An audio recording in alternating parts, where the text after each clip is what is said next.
Hey everyone, my name is Ashley Brown Greer. I am currently an alumni ambassador for the Fulbright Program, and so I will be doing a presentation. The presentation has both study and research grants as well as ETA, but we will focus more on the ETA program. So before I start, if everyone can introduce themselves, that would be helpful to me. So name, your degree program, and if you're a grad or undergrad. And country of interest if you have one. Who wants to go first? What was the last part? I'm sorry. The name, degree, program, and a country of interest. Okay. I am Victoria Parker. I am a graduate of the Prairie View A&M University. I am a master's PhD student at Purdue University in agricultural science, education, and communication. And I would like to be somewhere in maybe Latin America. I did a study abroad to Costa Rica and I really loved it. So maybe in the continent of Latin America or Central America.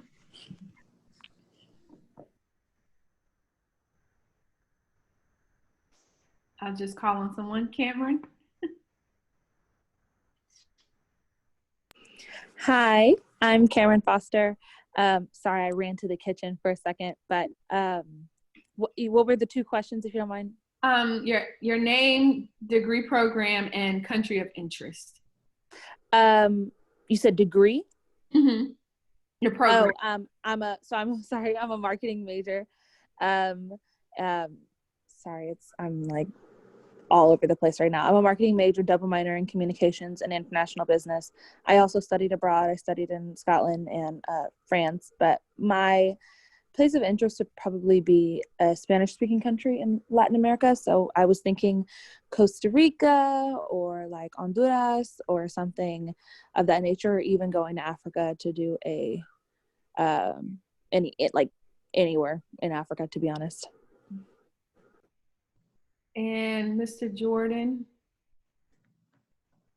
Hello, I am Jordan Stern. I am a senior at Prairie View A&M University. I am also a student teacher right now. I'm actually grading some papers as I'm on the Zoom with you guys. I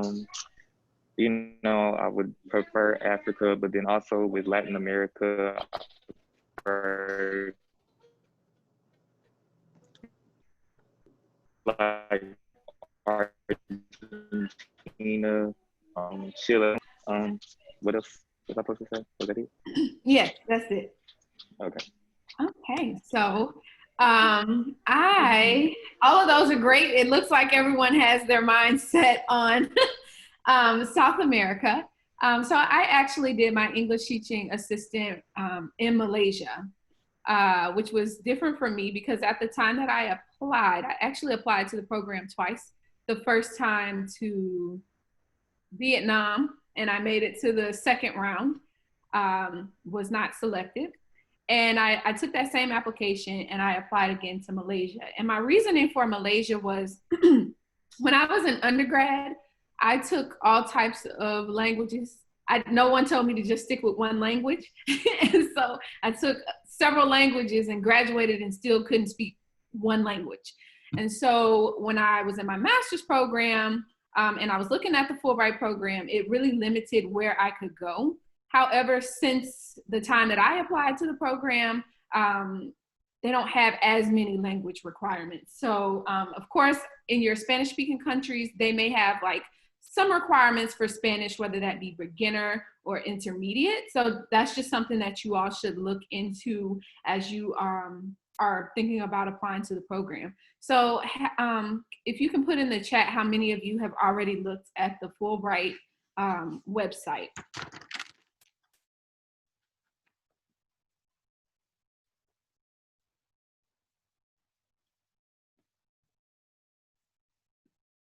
If you have, yes. If you haven't, no. I'm assuming, Ashley, that for many of our students, possibly no.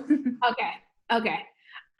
So I am going to share my screen and start this presentation. And then since I didn't get any responses, we can just pull up the Fulbright website just to help you all navigate that. Okay, so as we said, this is a Fulbright presentation. And let's see. Okay, so the Fulbright program, the goal is to increase mutual understanding between the people of the United States and people of other countries. The program was created in 1946 by the US Congress, and it is sponsored by the State Department's Bureau of Education and Cultural Affairs, and administered by the Institute for International Education. So when you're looking, and we'll talk about this later on, but when you're going through the selection process, all three of these programs listed here, or organizations here, look at those applications. So, as we already stated, my name is Ashley Brown Greer. I was an English teaching assistant in Malaysia during the 2016-17 grant year. Malaysia is one of those countries where we actually start in January. So I spent from January 2017 until November 2017 in Malaysia. I taught between 100 plus students each week. The minimum amount of hours was 20 hours a week. And for my country specifically, we had to host extracurricular activities. I started a pen pal program called Impact Pen Pal with some of my students from my American school that I was teaching at prior to leaving. My students and I also published a poetry recipe book that was partially funded by the US Embassy in Malaysia. And is currently housed in the embassy in Malaysia. So, and I also coordinated several out-of-state trips. And in my spare time, I tutored children in my local community. And then another highlight for me, my undergraduate degree was in music performance. And so I tapped into that to host an American Music Idol camp, singing competition, and an American music camp, because during my time in Malaysia, the popular music that was playing on the radio was, of course, like Justin Bieber, X, Y, and Z. And the earliest R&B songs that they were playing was Toni Braxton, Unbreak My Heart. And I was like, oh my God, we're so far past that. So let me introduce you to some of the other genres of music and styles of American music.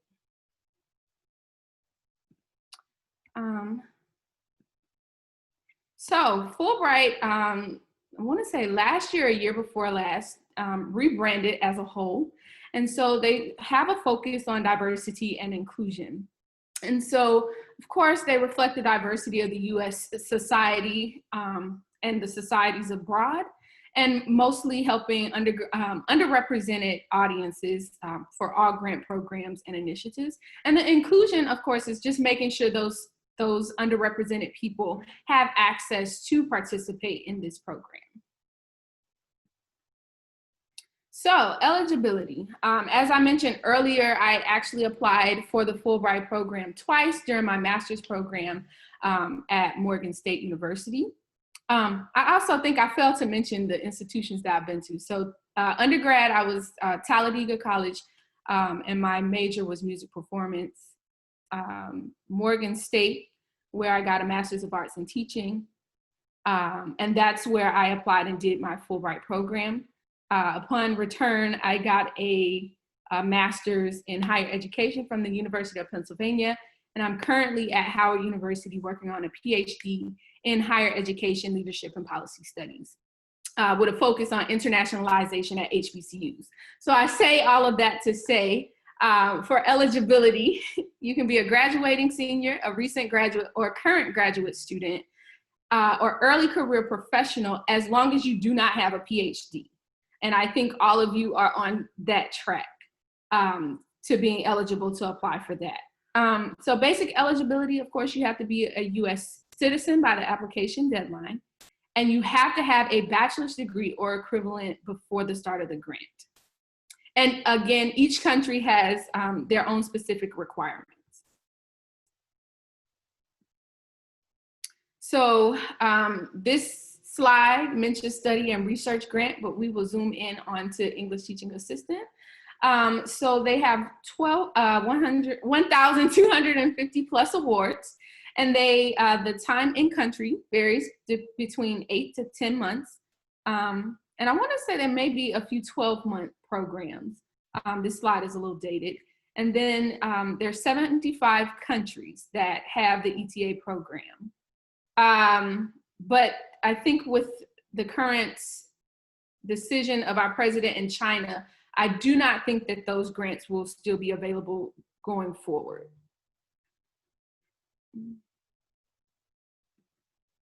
Okay, so looking at the application components. So actually, before I get to this slide, let's visit the website, the Fulbright website.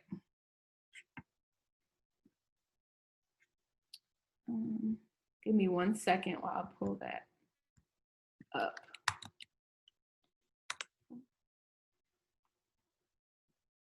Okay.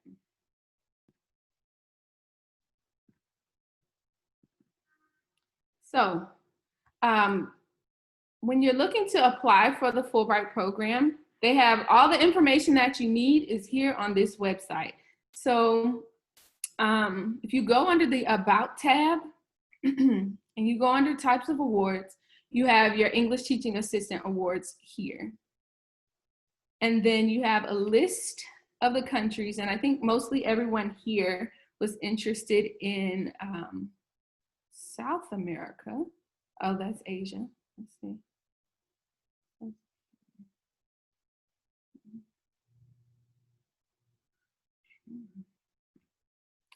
Okay, so if you click under Western Hemisphere, and I think someone mentioned Argentina earlier. So to tell you the country, the number of grants, teaching and the type of institution that you would be teaching at, whether it's K through 12 or in the university. And then the teaching commitment per week, and then your language requirements. So as I mentioned earlier, a lot of your South American countries do tend to have a language requirement. So going back out,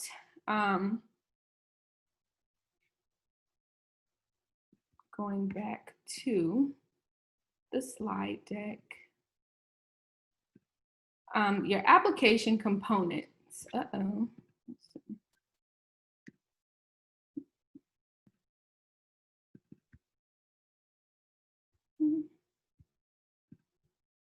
Sorry, y'all.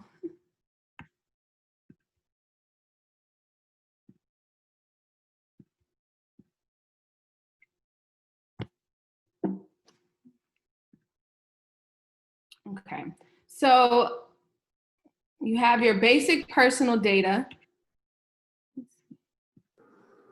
Can you all see the? We can only see you. It was a white screen before. Okay, there it is. Okay, thank you. So your basic personal data.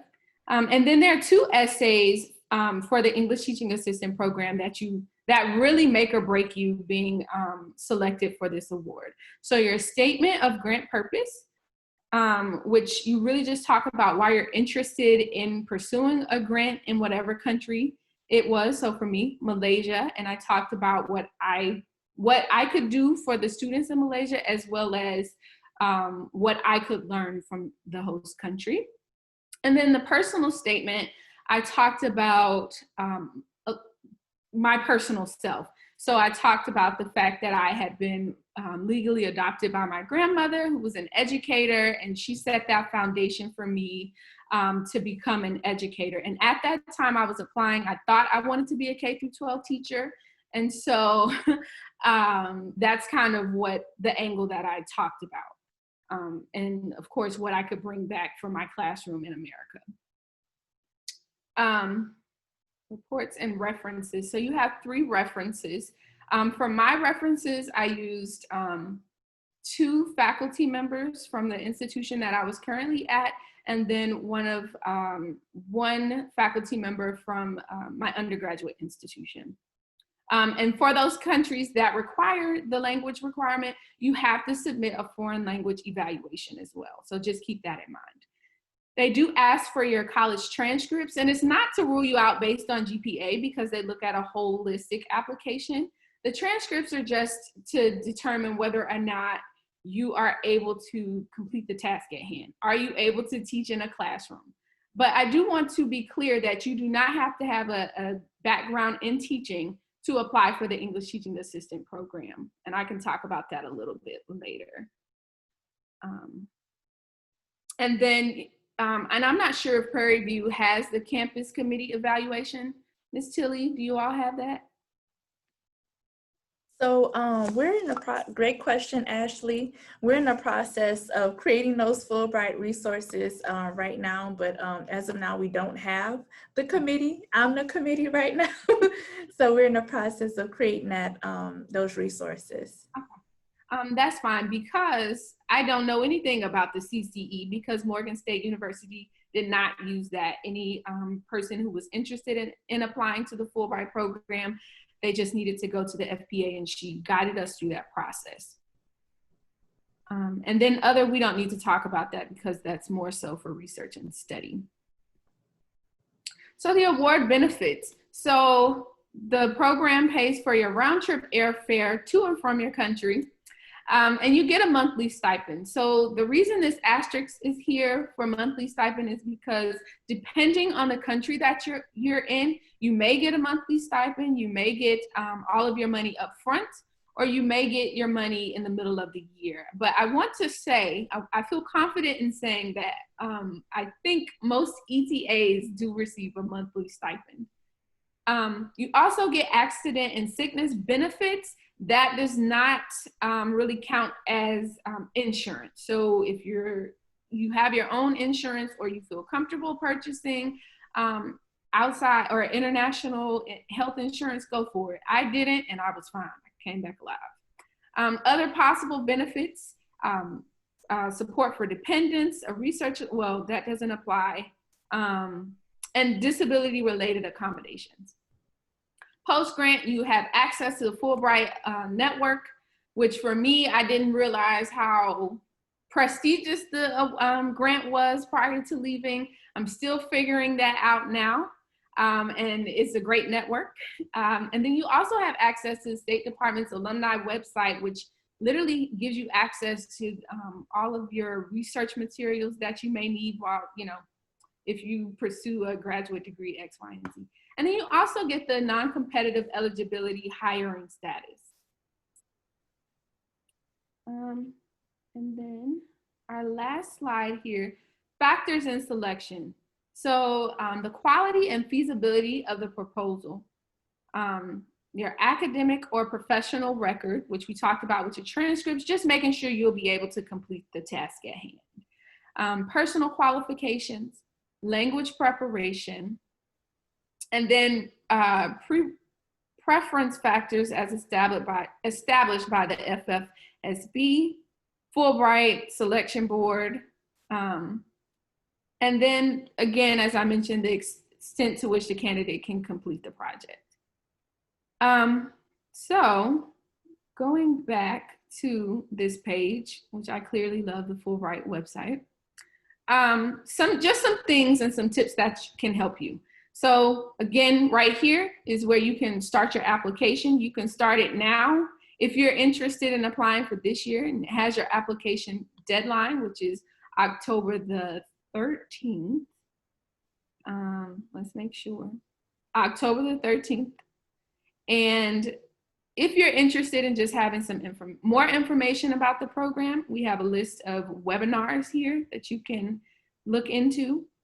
And then if you're interested in talking to someone about the specifically about the country that they were in and their experience as an English teaching assistant, I don't know why I'm here.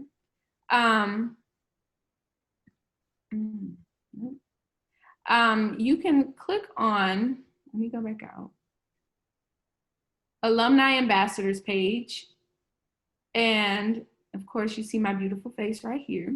But if you keep scrolling, you can find someone who was in a country of your choice, reach out to them and just learn more about their experience, what it was like teaching, and just living within that country. So example, Lindsay Lyles was in Brazil. So Her email address and information is here, and you can reach out, and she would be happy to talk to you about what it was like in Brazil.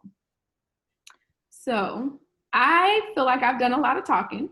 So does anyone have any questions about the ETA program specifically?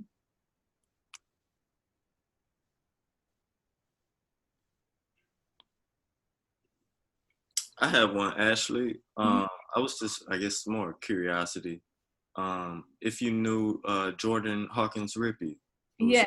Yeah, in Malaysia as well. Yes, I actually talked to him yesterday. We had a conversation. So funny thing, I had just come back from Malaysia and we met at Morgan. He was randomly there. And so he actually went the year after I came back. So. Gotcha. Nice, small world. Yes, it is. So I meant to also say that I was interested in studying in Asia as well. So would you say that you're now, I know you said you learned a lot of languages, would you say that you're now fluent in what I would assume is a Chinese dialect that you use in Malaysia? So in Malaysia, they speak Bahasa Melayu, which is really close to the Indonesian language. Bahasa Indonesia, I think is what it is. So for that country, there isn't a language requirement. Their second language is English. They speak English. It just isn't the same as ours because they're using direct translations of Bahasa Melayu.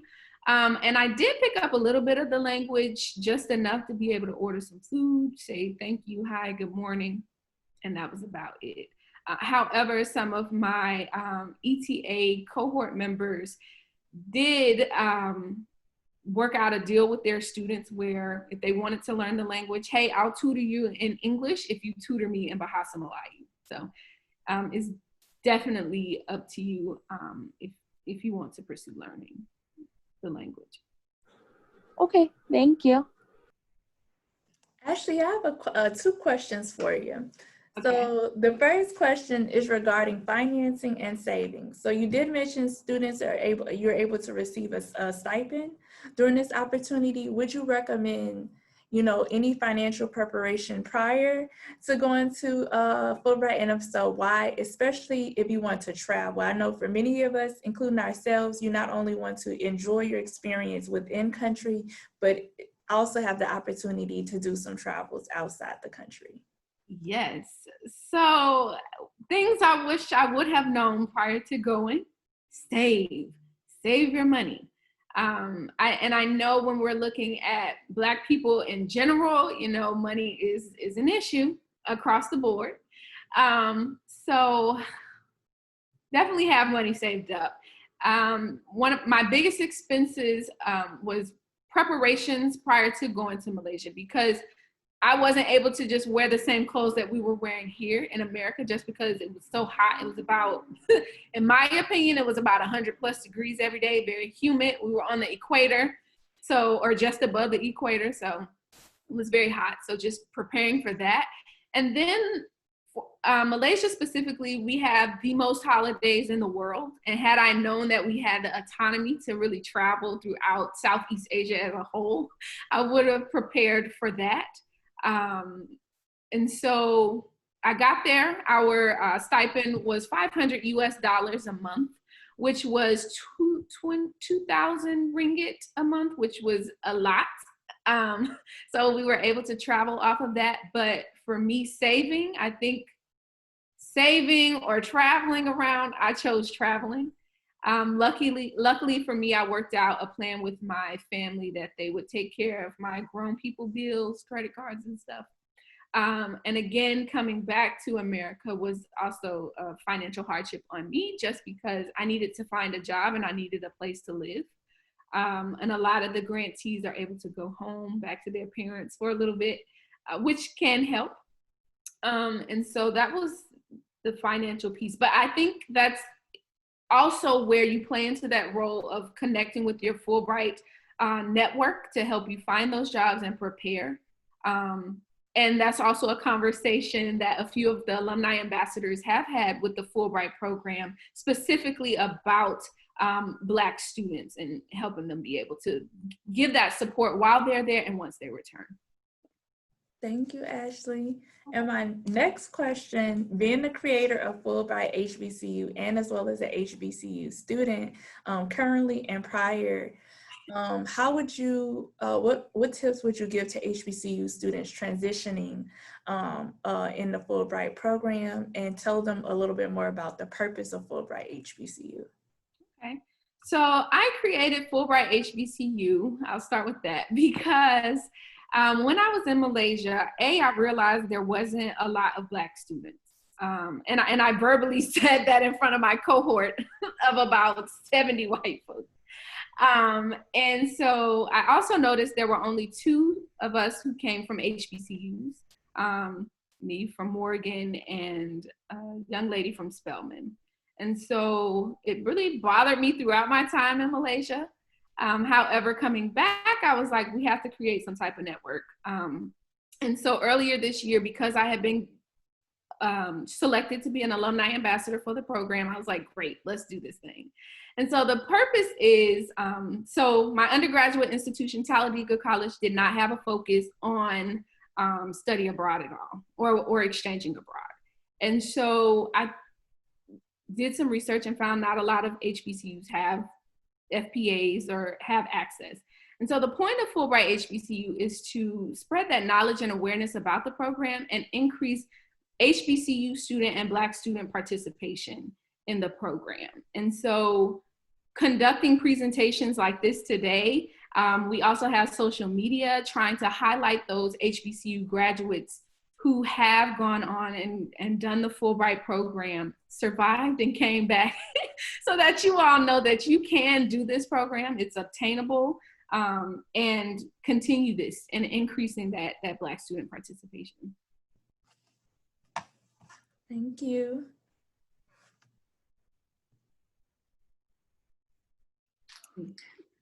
Can you talk a little bit more about your writing process and I guess like getting that reviewed? Like, I don't know, I hear some people go through like a bunch of different revisions on their statement of grant purpose and their personal statement.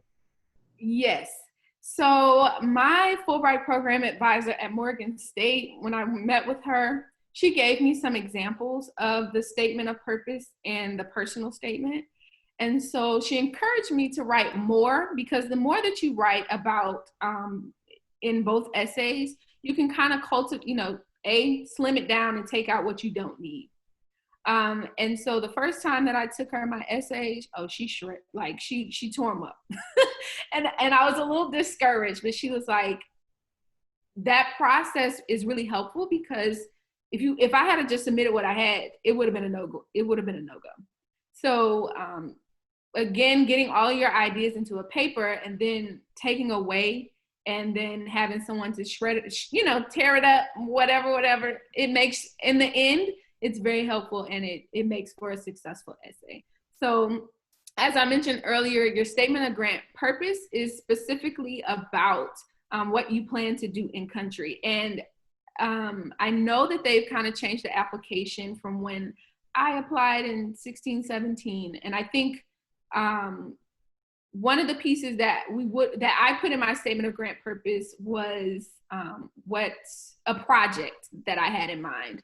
However, they now have 2 separate questions, and one of those questions is, what is a tangible project that you can do in country? So I kind of skipped that. So I do want to say that's something that you can think about. One of the good pieces on the alumni ambassador page that I showed you a minute ago, it specifically talks about some of the projects that we did in country, which is something I didn't have prior to me going. So me publishing a book literally just came out of thin air while I was in country. However, you all have the autonomy to know, hey, I can do a project. Let me start thinking about that now. So that you could be able to answer that specific question. So again, your statement of grant purpose, why do you want to do the grant? What can you get for the grant? What can you bring? And then your personal statement really talks about you. like I mentioned before, my grandmother, her foundation of education, and the fact that I thought I wanted to be a K through 12 teacher. Thank you. You're welcome.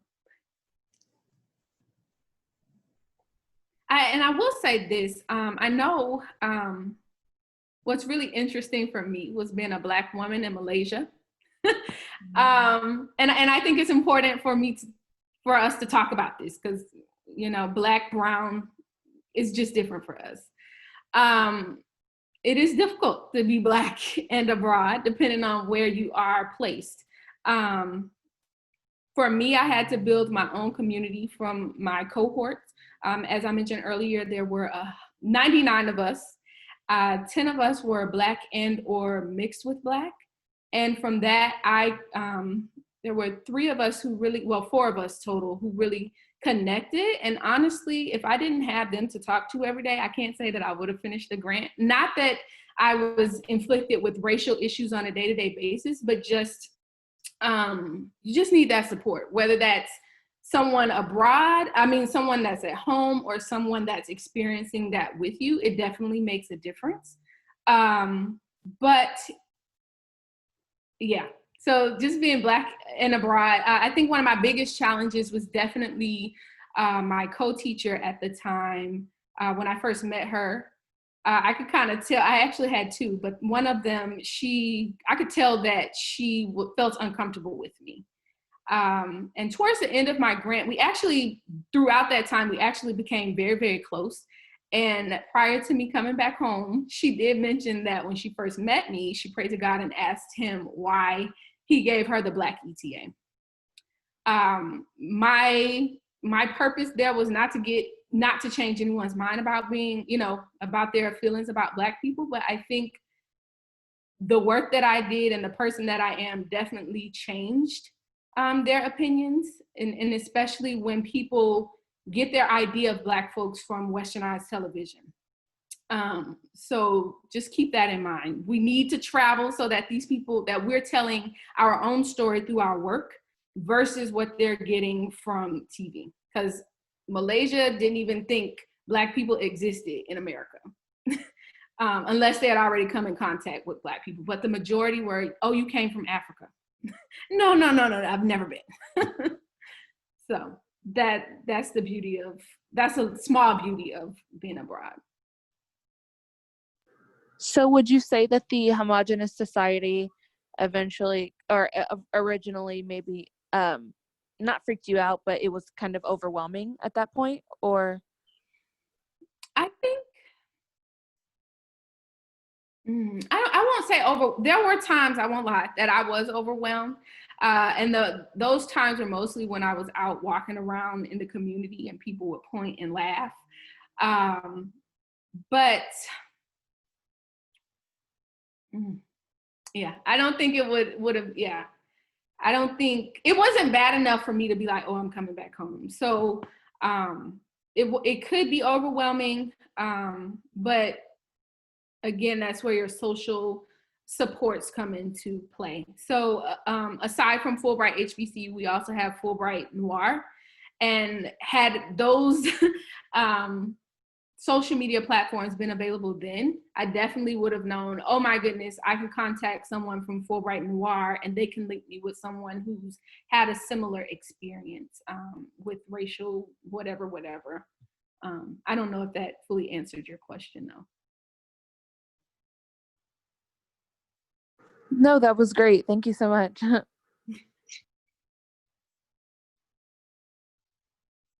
Did anyone else have any questions for Ashley? Okay, I have a question. So I was in the Zoom meeting last week, and it's a pool of people that they choose from. Is that the same thing with Fulbright? I was trying to listen, but I can't really pay attention to the students and listen at the same time.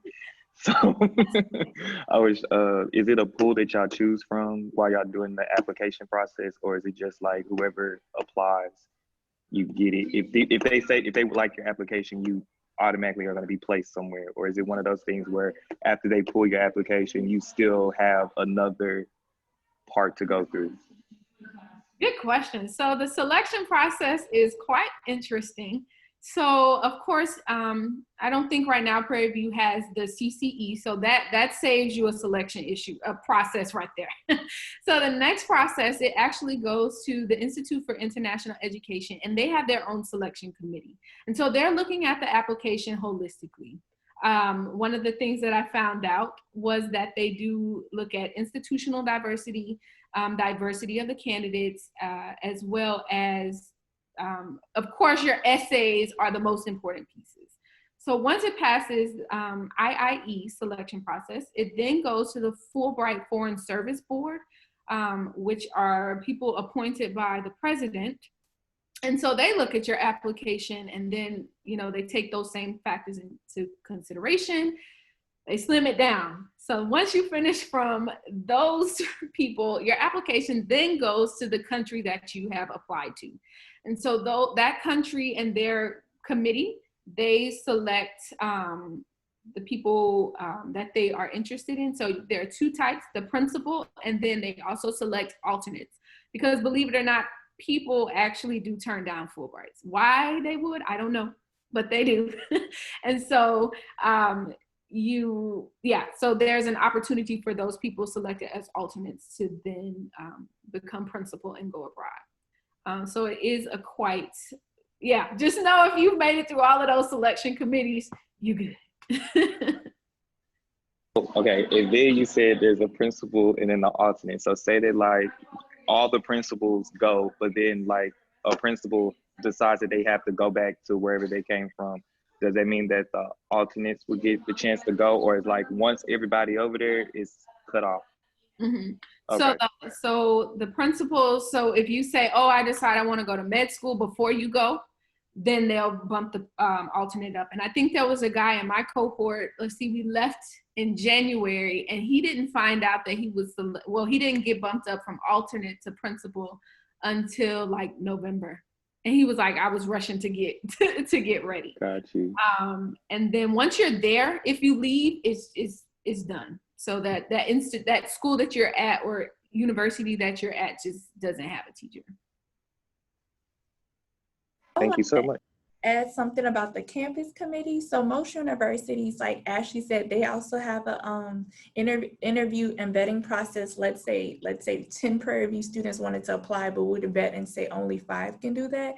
Prairie View is not approaching it at that way. Our committee is to simply help strengthen your application. So we will give you feedback on your application, but in no way, shape, or form are we saying, no, you shouldn't apply. So I do want to really emphasize that, because at different universities is different, but every student we're encouraging to apply, and a committee is simply to provide guidance and as well as help you strengthen your application.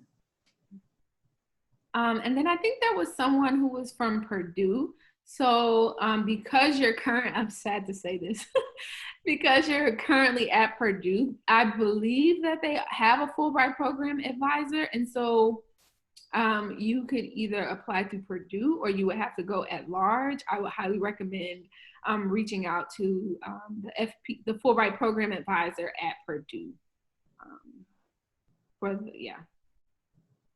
And see what their committee, what that process is like.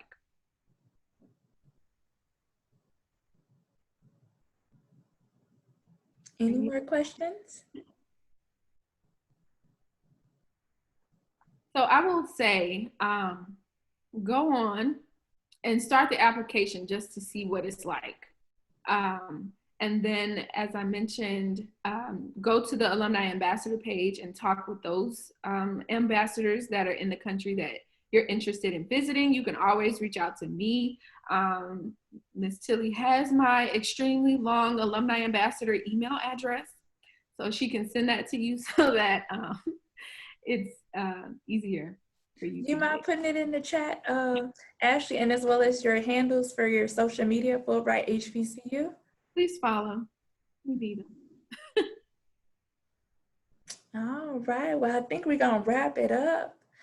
Thank you, Ashley, for talking about the Fulbright ETA and as well as your experience and sharing what Fulbright HBCU is. We haven't had a Fulbrighter at Prairie View yet, but our goal is to change that and to get our students abroad and get our students participating in Fulbright.